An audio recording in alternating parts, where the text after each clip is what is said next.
Hello everyone, welcome to my another mini vlog.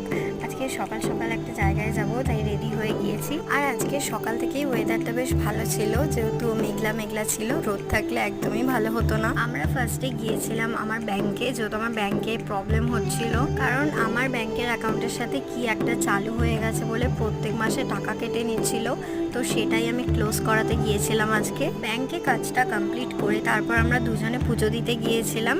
তারপর বাড়ি এসে স্নান করে লাঞ্চ করে নিলাম। তারপর টানা একটা ঘুম দিয়ে রেডি হয়ে গেলাম, যেহেতু আজকে আমার বিকেলে টিউশন আছে। যাওয়ার আগে সাইকেলে হাওয়া দিলাম, যেহেতু সাইকেলে হাওয়া ছিল না। তারপর সাইকেল নিয়ে পড়তে চলে গেলাম। নিচে যেহেতু খুব সুন্দর হাওয়া দিচ্ছিল, তাই কিছুক্ষণ বসেছিলাম, বাট তখনও কেউ আসেনি। তারপর ওপরেই চলে গেলাম, গিয়ে পড়াশোনা কমপ্লিট করে এসে আরো কিছুক্ষণ আমি আর পায়েল গল্প করলাম আর হাওয়া খেলাম। তারপর বাড়ি চলে আসলাম আর এসে দেখলাম আজকে ডিনারে লুচি আর ঘুগনি হয়েছে। আজকে ডিনারটা তো পুরো জমে গেল। So that's it for today.